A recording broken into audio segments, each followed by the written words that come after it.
And so I'd like to welcome everybody to the Health Law and Ethics Network monthly seminar. My name's Associate Professor Paula O'Brien from the Melbourne Law School, for those of you I haven't met, and I welcome you to the seminar today. I want to acknowledge the Indigenous people on whose lands that we are each residing during today's seminar, and pay my respects to their elders past, present, and emerging. So I'm standing on the Wadawurrung country down on the surf coast today, and so I pay my respects to peoples in this area. Today's seminar, we have Professor Stuart Kinner and Craig Cumming, and so we welcome them really warmly and thank them for doing the seminar at a time when everybody I know is juggling a lot of different things with the pandemic. And so today they're going to speak on why people incarcerated in Australia are excluded from Medicare and why this needs to change. And Stuart is a professor and he's head of the Justice Unit at the University of Melbourne and at the Murdoch Children's Research Institute. And Craig Cumming is from the University of Western Australia.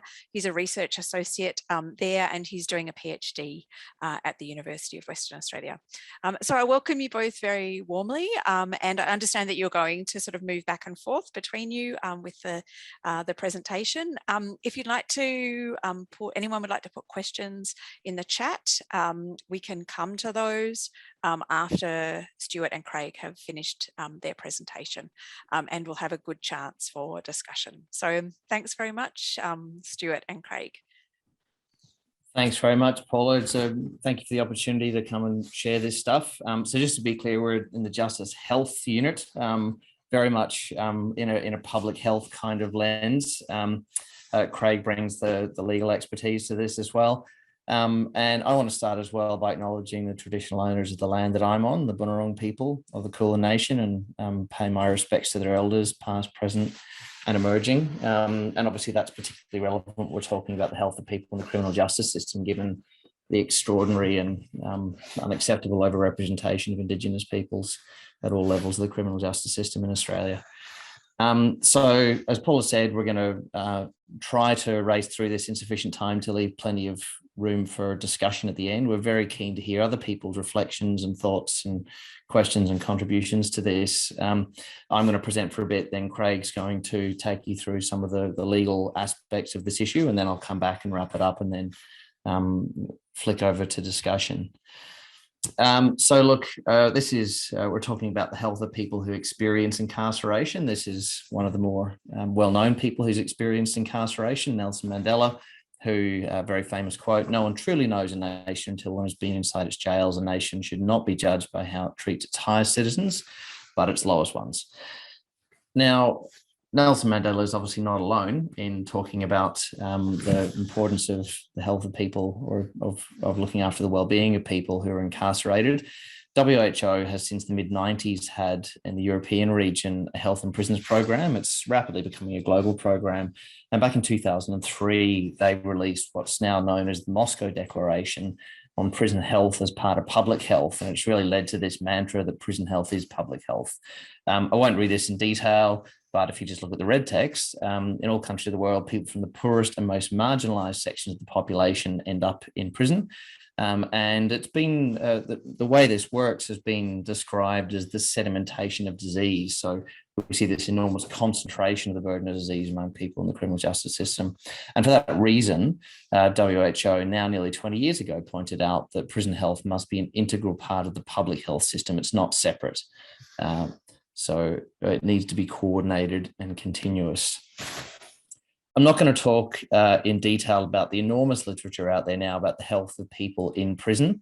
To summarize that enormous decades-long literature in one slide, entrenched and often intergenerational disadvantage is normative among people who end up in the criminal justice system. And I say prison, and by and large, when I say that in this presentation, that includes youth prisons or youth detention centres. What we see in prisons is a high prevalence of what's known as syndemic health problems, synergistic epidemics. So high prevalence health problems that co-occur and feed one another. And that includes incredibly high rates of mental illness. The 12-month prevalence of mental illness in prisons is about 80%. often co-occurring with risky substance use, high prevalence of communicable diseases, particularly hepatitis C, high prevalence of chronic non-communicable diseases, diabetes, cancer, asthma, and so on, and a high prevalence of cognitive and physical disabilities, including neurodevelopmental disabilities. And as I said before, these things often interact and co-occur such that complex multimorbidity, in other words, multiple complex health issues that require coordinated multisectoral care, is also normative. So for that reason, the UN has again for a long time had what used to be called the standard minimum rules for the treatment of prisoners. They were updated in 2015 and now known as the Nelson Mandela rules, or the Mandela rules. Very comprehensive. I want to draw your attention to Rule 24. Rule 24.1 is often referred to as the principle of equivalence, and it basically says that people in prison should enjoy the same standard of healthcare as people in the community. We can't punish or discriminate against people in prison on the basis, with respect to their healthcare, on the basis of their legal status. And also in recognition of the fact that people move through prisons. It's not a separate country. It's an institution in our communities, and therefore a recognition of the importance of continuity and coordination of care. Rule 24.2 of the Nelson Mandela rules says that healthcare services in prison should be organised in close relationship to the general health administration to ensure continuity of treatment. If anyone's interested in discussing how well or poorly that's achieved in the Victorian context, very happy to come back to that in the discussion. So I want to very briefly touch on what we know about the nature of healthcare in prison settings. In short, not enough, but despite that, I think in Australia, we're doing better than many other countries in this respect. Here are some data from the most recent national snapshot of prison health in Australia from 2018, published by the AHW. And what it was a census of all prison clinic visits over, I think, a week. So a very large number of prison visits to prison clinics over that period, and just breaking it down by the kinds of conditions managed in those clinic visits, or what kind of health care was provided. So as you can see there, by far and away, the most common reason for visiting the prison clinic is for dispensing of medication or for vaccination. A meaningful proportion, people turning up for psychological, mental health reasons, and smaller proportions for other things. What's not in there is a whole lot of health advice or health promotion. It's been argued that the model of healthcare in prisons is very much biomedical in character. And so whereas WHO's classic 1948 definition of health is more than the absence of disease, it's argued often that prison healthcare is distinguished by being very biomedical in character and just trying to treat disease rather than promote health. Now, when we start talking about mental health care in prisons, that's unambiguously the case. Let me just share with you a couple of numbers to ram that point home. We, a number of years ago, working, Megan Carroll, who's in our group, did some work where we'd coded in great detail a very large number of prison clinic encounters in Queensland who were good enough to work with us and share their data on this. When you looked at people presenting to prison clinic for mental health problems, almost half of those contacts were not with a mental health professional, but with a primary care provider, a nurse or a GP. And more than half resulted in the prescription of psychotropic medications. So in other words, the mainstay of treatment for mental health problems in custodial settings is to dispense medication. Now, of course, that's not necessarily inappropriate, but it's also absolutely the case that that's not the only way that we should be treating mental health problems. And when you look at the number of psychological treatment type health encounters for people in prison, despite extraordinarily high rates of mental health problems, the number of contacts with mental health providers is extremely low. Recently, we've shown that this is true across the board. So we collected information from the chief psychiatrist in every jurisdiction on the number of mental health, therapeutic mental health positions funded and occupied in every state and territory around Australia. And we compared that against the only international benchmark we're aware of for mental health services in forensic settings, which is the Sainsbury model. That Sainsbury model is the red line in this graph, and the blue and green bars are the number of positions funded and filled in prisons in each jurisdiction. As you can see, except for the ACT, which has very low numbers, it's no jurisdiction was coming close. Victoria, unfortunately, uniquely elected to withhold its data from this. So we're unfortunately unable to form any view about the quality of mental health care in Victorian prisons. So enough about that. What about what happens to people when they get out of prison from a health perspective? This is unfortunately not a new finding or not a novel finding at all anymore. This is some work we did again in Queensland, but it's been replicated in many jurisdictions, showing that the rate of death in people released from prison is extraordinarily elevated, and that spike in the risk of death is particularly acute in the days and weeks immediately after release from prison. Here we link data on 42,000 people released from prison in Queensland with the National Death Index, and you can see this extraordinary spike in the number of deaths just after release, with the majority of those deaths even out to a year after release from prison due to unnatural, which often means preventable causes. So not a good news story. So what do we do about that? Well, I mentioned before the very high prevalence of mental health problems. Despite that, some work by Emma Thomas in our group has shown that nevertheless, even people with very significant mental health problems after release from prison have very poor engagement with mental health services in the community. So Emma looked at people released from prison, broke them into different trajectory groups, but I just want to draw your attention to these two groups: people with high and increasing psychological distress, or those with consistently very high psychological distress. In this study of people followed for 6 months after release from prison, even in the very high distress group, only a third had any contact with community mental health services after release from prison. And even those who did have contact had very poor engagement and retention in those mental health services. So we're not doing a very good job. And that costs a ton of money. So some work by Catherine Snow in our group has shown that people released from prison accrue healthcare costs, and these are tertiary and acute healthcare costs, emergency departments and hospitals and so on, at a rate that's well in excess of what you see in the general community. And again, with those costs disproportionately borne by people with mental illness or co-occurring mental illness and substance use problems. So again, it's just all bad news. So what do we do about all of this? Well, it's not simple, but one thing that we can do is to facilitate engagement with primary care for people released from prison. This is some work by Jessie Young, using some data again from Queensland, and looking at what impact it makes on people's patterns of healthcare if they contact a GP within 30 days of release from prison. And what Jessie showed by some very comprehensive data linkage is that if you see a GP within 30 days of release from prison, you're 65% more likely to subsequently engage with mental health services, 48% more likely to subsequently engage with alcohol and other drug use services, and so on.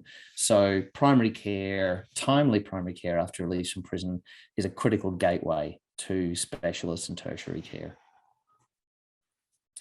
So interestingly, though, Megan Carroll in our group again has shown that contrary to what certainly I might have thought a while ago, people released from prison in Australia already go to the GP a lot. In fact, their rates of GP use, and this is true for men and women of all age groups released from prison, go to the GP at about twice the rate of the general population. So the quantity is not the problem. Rather, it's the quality of care.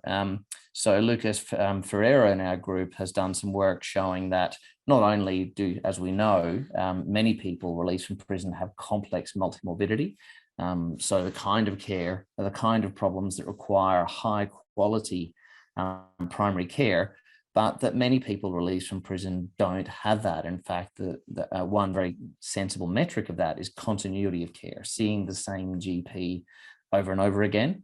And so what Lucas has shown is that despite the very high prevalence of complex health problems in people released from prison, most people are just churning through GPs on short consultations and receiving medications and not receiving the kind of comprehensive care that's necessary to achieve better outcomes.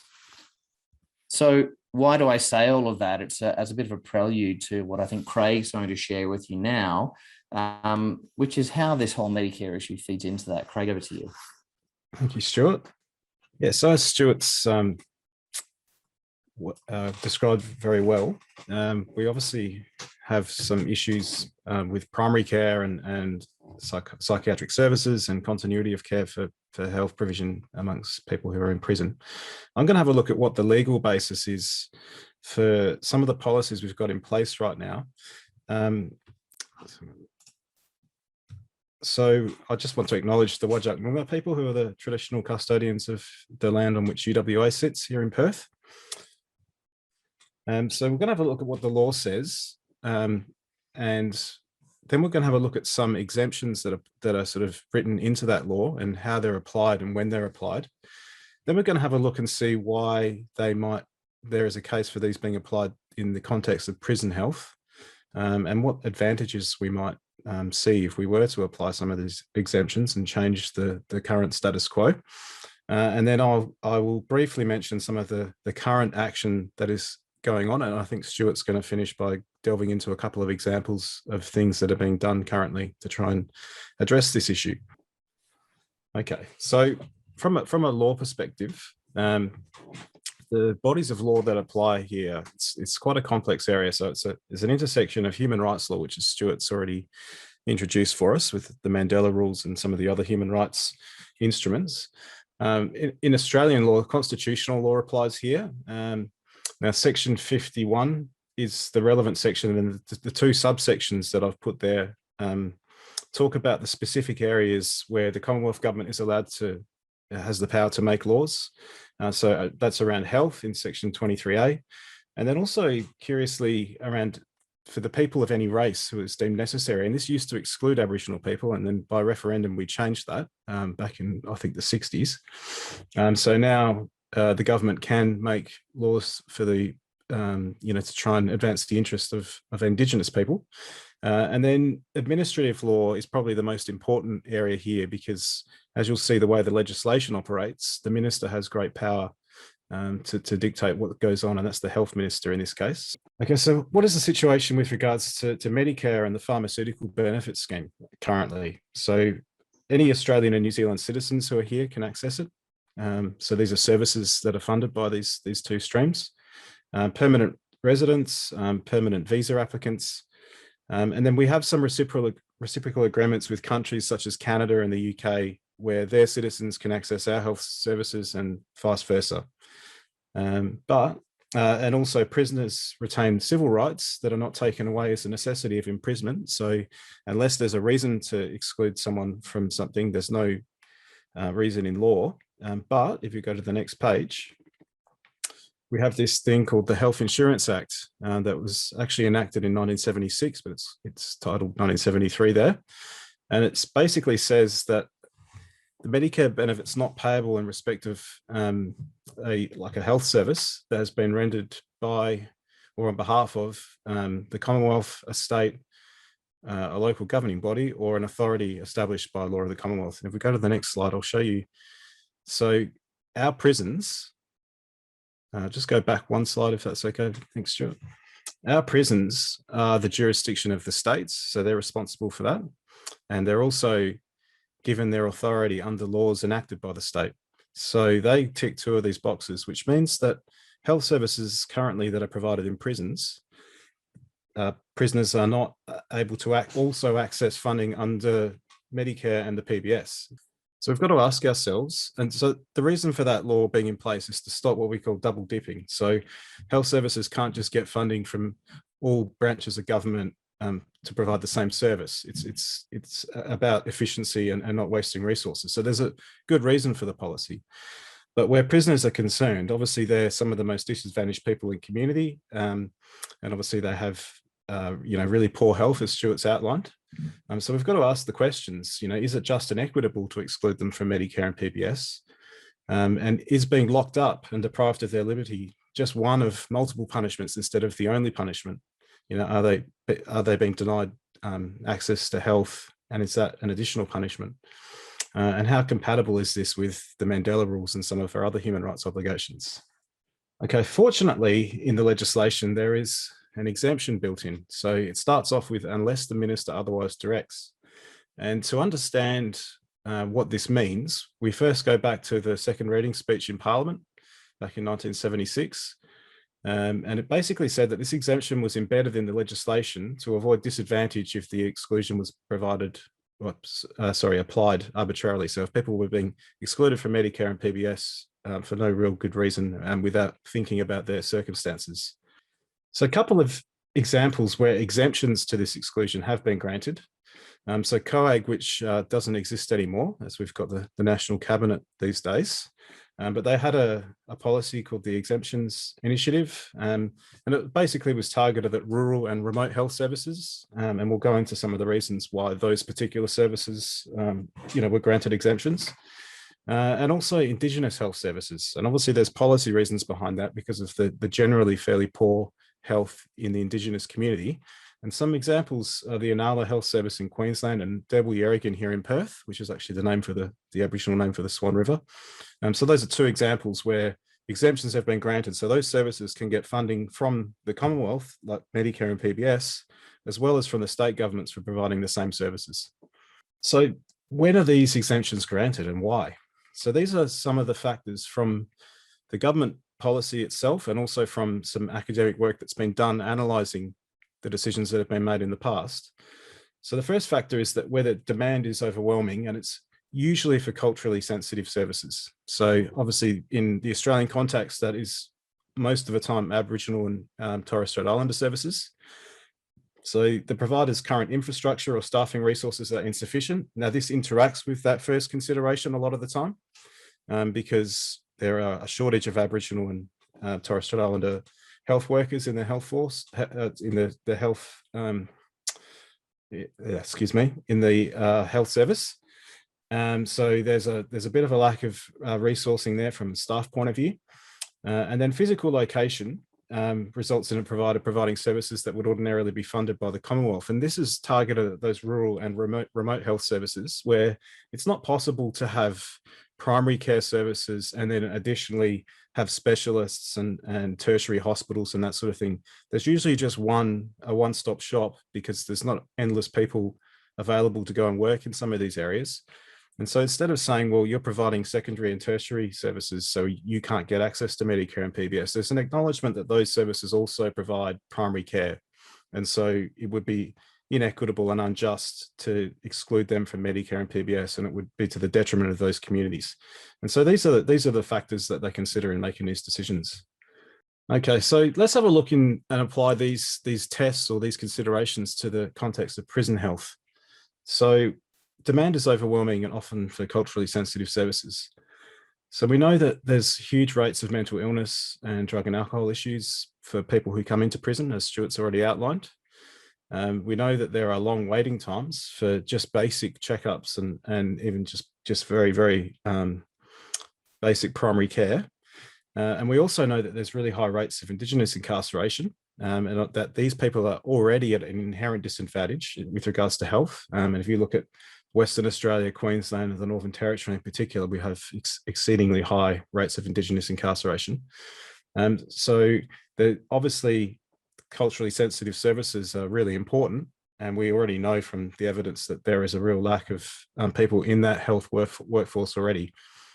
So we think that this consideration definitely applies to prisons. So the provider's current infrastructure or staffing resources are insufficient. This kind of ties in with what I've already just said. But as Stuart pointed out in one of his slides, you can see that we're chronically underfunded and under-resourced in the mental health services within prison. This leads to only really severe cases being treated. Often the mental health services and the counselling services are used as a form of triage to prevent suicide rather than actually doing anything therapeutic to try and prevent deterioration of mental health. Obviously, huge Aboriginal health staff shortages, which is the same across society. So it's not just unique to the prison health service. We have shortages in general health services as well in that area. And in Western Australia, we only have one option for tertiary psychiatric care within the prison system. So there's one secure unit in WA that has 30 beds. And when you're looking at a population of thousands, most of whom, have a mental health diagnosis, and a percentage of those are always going to have quite acute and severe mental health needs. It's obviously a huge gap in demand and resources to meet that demand. And the third consideration is that the physical location results in the provider providing services that would ordinarily be funded by the Commonwealth, so primary care mostly. So prisons are segregated from the community, and often they are in remote and rural areas. And if they're near metro areas, they're often outside of the city. I know in Western Australia, there's not that many prisons actually in the metro area itself. A lot of them are on the outskirts. Security measures, obviously, as a necessity, limit the flow of goods and services, and that includes health workers. Obviously, they can't just come and go as they please. There's security protocols to think about. And then prison health services actually provide a range of different health services from primary care through to secondary and tertiary. Occasionally, they do have to send people out to general hospitals in the community for procedures that they can't manage. But they are providing a lot of different services, the same as some of these rural and remote health services are. So this consideration definitely applies to prison health services. Now, if we were to get a change of policy here and exemptions were to be granted, either completely or on a restricted basis, just for some forms of healthcare to be provided and funded by Medicare and the PBS, one of the things that I think would make a huge difference is that the mental health care plan, or the Better Access Initiative as it was originally called, would be made available to people in prison. So this is basically, I think it started out as 10 consultations, and I think there's moves to change that and increase it. But basically, a GP can refer someone who has been diagnosed with a mental health problem to an allied health practitioner, and they can have a number of sessions funded to try and address some of those mental health issues. And that can be ongoing if the GP decides that person needs more assistance. So it could go on for a year or 2 years or 3 years, or however long the GP is prepared to renew that plan for. So given the really high rates of mental illness that Stuart's already pointed out, that would likely have a pretty big impact in this population. The Indigenous health check item, this is just a really basic health screen, just to try and pick up issues before they become really major problems. And I believe that each individuals in the community, who goes to Aboriginal medical services, is eligible to have this check done once a year. Obviously, in prison currently, they're not eligible for that because Medicare is not available. So that's another thing that could, prevent possibly some quite complicated health issues occurring later on. Additionally, in the same space, Aboriginal medical services, GPs and nurses and whatnot could go into prison and could bill Medicare for working with Indigenous people in prison to address some of their health issues. And obviously there are cultural reasons why Indigenous people would want to have an Aboriginal health worker, and they're not always available in the prison due to staffing shortages and whatnot. So that could also have a big impact, allowing those Aboriginal medical services to go into prison and be funded for that work. And then finally, Stuart pointed out the issue of continuity of care amongst this population, which is a big issue. There's a lot of disruptions to the therapeutic relationship as people go in and out of prison. Generally, prison-based healthcare workers don't work in the community. There are some exceptions, and vice versa. So there's a real disruption to the continuity of care, and often that causes people to not maintain the benefits of some of the work they've done either in the community or in prison with regards to their health. If GPs could be funded to work in both systems and bill Medicare, regardless of whether they're in prison or in the community, we think that this could lead to an improvement in continuity of care and better outcomes. So what are we doing to try and address this in the academic world and elsewhere? So there are key stakeholders and peak bodies, which Stuart's actually going to talk a little bit more about after I've finished. So I won't go into this in too much detail. Doing some advocacy at really high levels. Obviously, people like myself and Stuart are authoring publications, looking at the arguments for a change in policy and what we can do to try and improve things. And then there's also ongoing prison health research where we're constantly generating new relevant evidence to help inform policymakers on where improvements could be made and why they're important. So a couple of the specific projects that we're involved with at the moment. So one that I was involved in recruiting the prisoners back in 2012, 2013. It's the Mental Health and Emotional Wellbeing Survey in Western Australia. We interviewed people on their way into prison, so within their first 7 days. We're currently in the process of so they consented to having their health records also obtained by the research team. So we're in the process of getting that information at the moment, going through the ethics approvals. And yeah, there's obviously more work to come out of that study. And then a study that Stuart is leading is the Health After Release from Prison study, or the HARP cohort study. This is across 2 states, so Queensland and WA. And we looked at the other end of people's prison sentences here. So rather than on the way in, we spoke to them within 6 weeks of being released from prison for about a good hour and a half about their health and social determinants and other issues. And then we've also got access to their Medicare and PBS records for their time in the community, as well as their state-based health records, so hospital and ED and ambulance and a few other things. And so using this information, we're having a look to see what happens as people leave prison. What are some of the things that go wrong that cause them to go back to prison and cause them to have poor ongoing health, ending up back in the ED, ending up in hospital and that sort of thing. So I think that's the end of my slide. So I'll pass back over to Stuart, and he's going to talk you through some specific examples of what's been done. Thanks, Craig. Okay, so thanks again, Craig. So I've spoken briefly about some of the health needs for people who experience incarceration and what the situation currently looks like. And Craig has explained this situation with respect to the exclusion of people in prison from Medicare subsidies. I just want to quickly then touch, before we get into discussion on some of the advocacy that's been happening in this area. There's been a long history of advocacy, as Craig alluded to. I'm not going to cover all of it, but just to give you an example, the Public Health Association of Australia has a Justice Health Special Interest Group and has a policy there that includes articulating a view that health services, people in prison should be given the right to Medicare and PBS in instances where health services are not provided by the state or territory. So again, that's very much consistent with what Craig's been speaking about. The AMA has a 2012 position statement currently being updated, but I'm confident that this particular view won't change. AMA recognizing, again, you'll see the WHO language here, recognizing the fundamental relationship between public health and the criminal justice system. And because loss of Medicare and PBS entitlements is inconsistent with best practice in through care and exacerbates the cycle of ill health, the AMA recommends that people should not lose that entitlement while in custody. So that's just 2 of the significant peak bodies that have articulated that very sensible and evidence-informed view. So a couple of years ago, 2016, I had an opportunity to present on this issue in a forum where Nigel Scullion, then the Minister for Indigenous Health, was present, and he invited me to send a letter to Susan Ley and others at the time.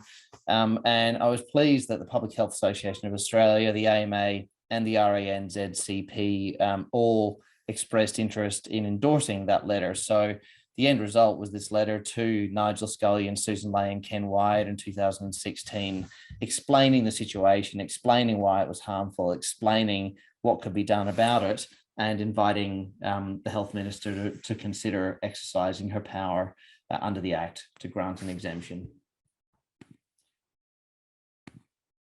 Unfortunately, the response we got was, in my words, underwhelming.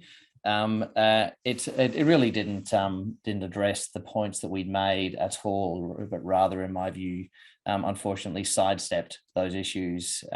And so really nothing changed. So that was a little bit disappointing. Undeterred, early the following year after Susan Ley was replaced by Greg Hunt, we wrote another letter where we explained the situation in greater detail and in more detail pointed out what could be done differently, and invited the new Federal Health Minister, Greg Hunt, to exercise his authority under the Act. Unfortunately, we got a similarly underwhelming response to that. So where we're at is a situation where the evidence is strongly in support of ending the exclusion, where key health bodies in the country are repeatedly and in writing endorsing the view that the federal health minister should exercise their authority under the Act, but multiple health ministers in the current government refusing to do so. So what's the problem? Why do we care about this? To summarize what I've said and Craig has said so far in a nutshell, the problem is that specific prison health services are demonstrably deficient in the Australian setting. We've spoken a bit about psychological services. Craig has mentioned the Indigenous health check. The more we look at this, the more issues arise. Another one I've recently become aware of is that very expensive biologics, which are a type of medication used to treat autoimmune conditions in relation to dermatology, respiratory conditions, rheumatology, cancer, are subsidised by the PBS for everybody in Australia, except for people in prison. And as a consequence, those drugs are rarely available to people in prison. So that's an unambiguous inequity in healthcare. In addition to those inequities in healthcare in prison, as Craig alluded to with respect to continuity of care and primary care, because people move on and off Medicare eligibility, we see avoidable health service transitions. And there's very good evidence that that both increased aggregate costs and is associated with worse health outcomes. So it's a really significant but really resolvable issue. Just really quickly, Craig alluded to the origins of our Australia's supposedly universal health insurance, with Medibank being introduced by Whitlam in 75. In 1976, Fraser established what was called the Medibank Review Committee to, quote, trim the fat. And that's where Section 19.2 was introduced as a way of trying to preclude double dipping. So not necessarily a good or bad, just a mechanism to optimize the funding and increase efficiency. I had the opportunity a few years ago to speak with John Deeble, who's widely described as being the architect of Medicare. He very generously gave us time for a conversation with myself and Tony Butler and a few others. And what he explained is that there's a bit of a misunderstanding about what Medicare is. It is not a health system. It's a financing system. It's a source of funding to subsidize healthcare. And the principles underpinning that financing system were to increase equity of access. And that's, as Craig explained, and considerations back in the 70s when this was put together, quality of care was not an issue that was being considered. It was just, can that person afford healthcare or not? And ensuring that, in theory, everybody could. So in recognition of the fact that people in prison have no out-of-pocket expenses for health service, so they don't have to pay for healthcare in prison, John Deeble's view is that there's no need, therefore, to extinguish the obligation of states to provide that care. He also explained that Section 19.2 wasn't really anything new, but rather was a way of formalizing what, in his words, was always understood, and that prisons were never explicitly considered when this was being put together. It was very much thinking at the population level. So I guess, I don't want to say that these are John Deeble's words, but certainly my interpretation of the upshot of that conversation is that at the end of the day, the key impediment to reform in this area is that it's a bit of a funding stoush, and those are John Deeble's words. And it's a bit of a fiscal squabbling would be another way to put it, between the states and the Commonwealth. And the kind of unspoken fear that making Medicare subsidies available in prisons might come at a price in other ways. For example, a reduction in hospital funding, which obviously is politically difficult to wear. So talking about advocacy, despite the fact that there has been vocal advocacy from across the sector, across multiple sectors for well over a decade now, there's been no change. With respect to youth detention, I think the recognition that children in detention are also excluded from Medicare has gained a little bit more traction. I just want to quickly draw your attention to two things. The first, following the Northern Territory Royal Commission into youth detention and child protection, where one of the recommendations, recommendation 15.4 from that, was that the federal health minister should make the necessary directions under Section 19.2 to make Medicare subsidies available for children in detention in the Northern Territory, and that should, of course, extend to PBS subsidies as well. Not long after that, the Australian Child Rights Task Force, in their regular report to the UN, drew attention to this same issue, and recommendation 65 in that report is that the Federal Health Minister should grant an exemption under Section 19.2 again, and for that to be a nationwide issue. So I think there is increasing recognition that this is a problem and that it is resolvable. Whether that's going to result in any action on the part of the Federal Health Minister remains to be seen. So I'll stop there in the interest of us hopefully having some time for discussion. Paula, perhaps I should turn over to you to facilitate that. Thanks very much, Stuart and Craig. That was absolutely fantastic. Thank you so much. So let's have some questions now and discussion about the issues that have come up through the talk. Who would like to start? Please feel free just to put your hand up on the chat, or if you don't know where that function is, please feel free just to turn your camera on and contribute your question. You can manage them as they come. So thanks, Steph. Would you like to start us off? Thank you. That was a great presentation from both of you. I saw that last slide there that was talking about drugs in prison, and I'm curious about whether there is any potential for like a class action claim, for example. So I work in the alcohol and other drugs sector. An issue that we recognize is that people in incarcerated settings don't have access to some of the alcohol and other drug services that are available to the wider public, like needle and syringe programs, and that has resulted in high rates of hepatitis C, like among other issues. Is there any potential to do like litigation or class? But yeah. Maybe we should do this as a double act, Craig, where I'll kind of answer from a health perspective and you can answer from a legal perspective. Thanks, Steph. Look, there are many instances of inequity here. A really good example is that in the last few years, most Australian prison authorities have gone smoke-free in prisons. Although anyone in the community in Australia can get 12 weeks of PBS subsidised nicotine replacement therapy, that's not the case in prison. So there's an unambiguous inequity. I think the biggest precedent that we can talk about here is with respect to treatment of hepatitis C, the new direct-acting antivirals, which are very expensive. So those are available on the PBS for anybody in the community. And in a rare fit of insight and sensible decision-making, the federal government made the decision to dual list those DAAs, to list them as S8 and S100. The reason for that is that under S100, the highly specialized drugs program, there's a loophole that means that people providing that treatment in prison can still get PBS subsidies for the medication. So in other words, the decision was made to dual list that drug in recognition of the fact that it was critical for people in prison to get hepatitis C treatment and that it was unaffordable otherwise. Yes, so thanks, Stuart. From a legal point of view, the short answer to your question is yes. There's always the possibility of bringing an action and requesting that the minister make a decision. In practice, this has only really been used successfully for sexual and reproductive health. So the availability of condoms, and I think there was a couple of isolated cases where people were wanting to undergo IVF who were reaching the end of the age where they'd be able to do it, that were incarcerated.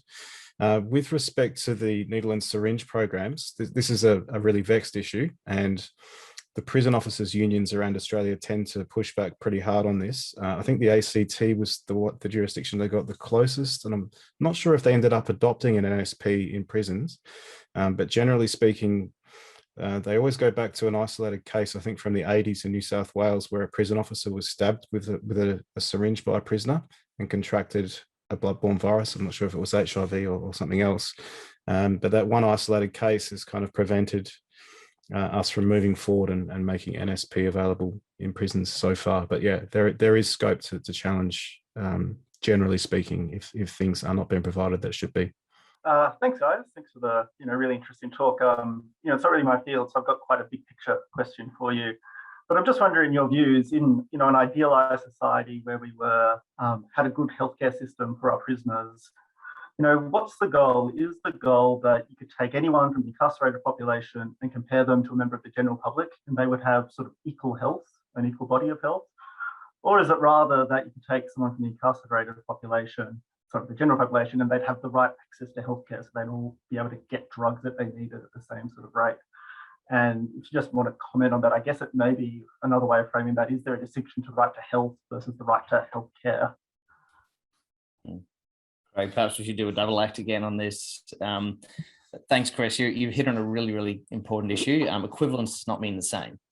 And we can talk about this all day, but I think that the widely understood view is that we make all reasonable effort to achieve equivalence of health outcomes, which, given the very high burden of disease in prison settings, necessitates disproportionate investment in healthcare for people who move through those settings. And again, if you're paying attention to the language here, I'm not saying disproportionate investment in prison health. I'm saying disproportionate investment in the health of people who move through prisons, including disproportionate investment once they return to the community. So, the point here is people who are interested in human rights might think that that's important from an equity perspective. People who are less interested in human rights might be interested in that from a public health perspective, because that's, reducing burden of health problems in the community. People who don't care about that might care about the public safety argument that we know now that people with better health outcomes after release from prison are less likely to reoffend.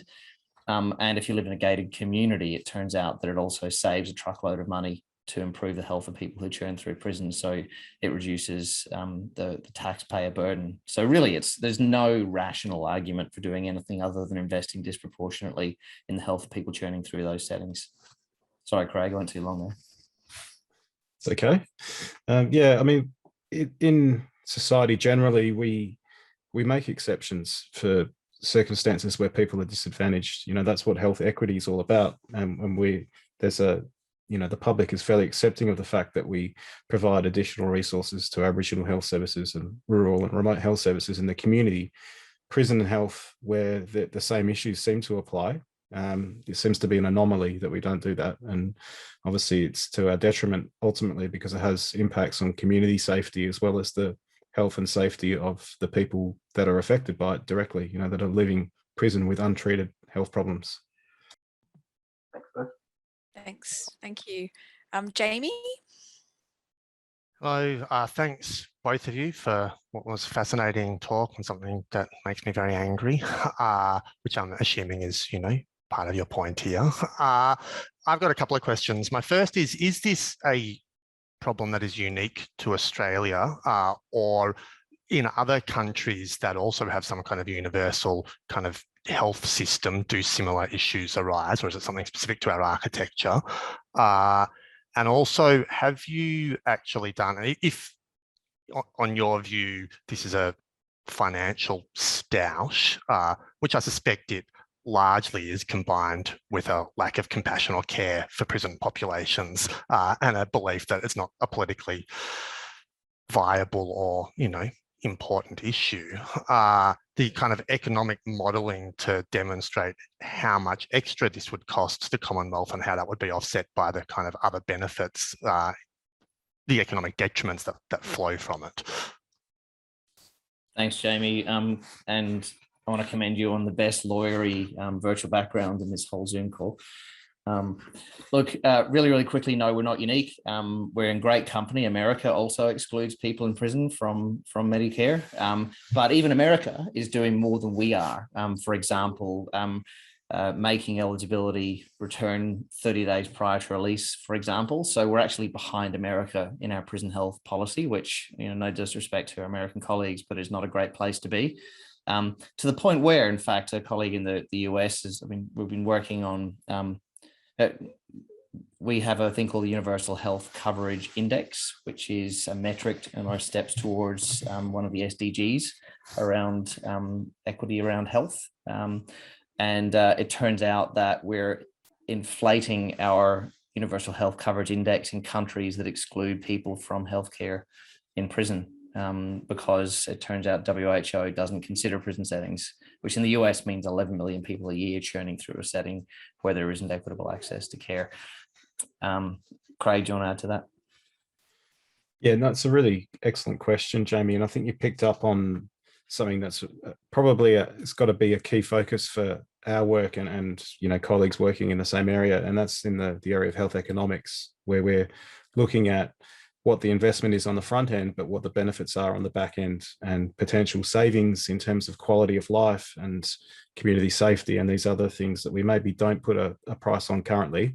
And I think you alluded to the fact this is not a politically very popular area. It doesn't win a lot of votes because, the general public maybe take the view that people who end up in prison maybe deserve to be there, and they're not too concerned what happens to them. But obviously, if we can demonstrate that it actually has a flow-on impact, it affects budgeting of schools and hospitals and other things that people do care about, because we're spending so much money re-incarcerating people constantly and releasing them untreated back into the community. And I think if we can get that message across and, talk in dollar terms as much as anything, that'll probably help. I just want to quickly add to that. We do, from the Productivity Commission reports, we spend more than $5 billion a year on prisons.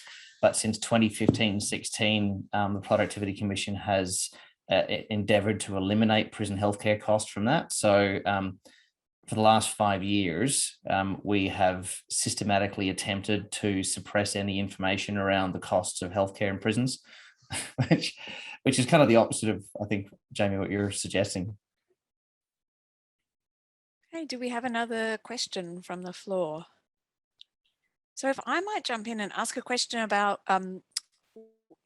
what the position of the state is in relation to this problem and this research. So when you talk to maybe the state health ministers or the state justice ministers, what do they actually say about this? It depends. And I think every state and territory will have its own view. Broadly speaking, again, not every jurisdiction is the same, but most jurisdictions, I think, would support this because they recognise it's an additional source of funding for providing healthcare. And most people working in the sector want to provide the best care they can with the resources that they have. The critical thing is that there's a need for nuance. I think there's been a bit of a pervasive misunderstanding of what's being proposed here, and people who work in the prison health sector are scared that well-meaning and ill-informed people are advocating for a replacement of prison health systems with some other system, which may well not work. That's not the case. What we're talking about is bringing in, as John Deeble suggested, it's another funding stream, bringing more money into the existing system that's, to just improve the quality and scope of care. Yeah, I met with the immediate past Justice Minister in Western Australia a couple of years ago, and essentially he said to me there's unanimous support from the Justice Ministers at state level for this change, but obviously they need to convince the Health Minister at the Commonwealth level, because they're the ones that have to find the funding, and they view it as a cost shifting exercise currently. So we've got to kind of, like Stuart said, consider the nuance, and perhaps the best approach is to look at it on a more limited basis, limit the number of items, maybe start with Indigenous health checks and mental health items, and then see how that goes. Because at the moment, we're sort of hamstrung by the fact we can't point to any clear evidence of a reduction in cost because we haven't tried it yet. So we just need to have a starting point, and then we can generate some evidence and hopefully see that it works. Thank you. Thank you to both of you. So that seems like a good place for us to finish. Thank you very much to Stuart and Craig for speaking on this topic and sharing their research, but also, sharing what are the possible ways forward in terms of the advocacy and action. And it is, like Jamie said, it is just an awful situation. Stuart very kindly did a guest lecture to our students in Breadth, Health or Ethics and Society, and the students were very moved by the topic. So, I think speaking to as many people is a great way, a great part of acting in relation to this issue. So thanks to you both very much. And so please join me in thanking Stuart and Craig. Thank you. Thanks for having us. Yeah, thank you.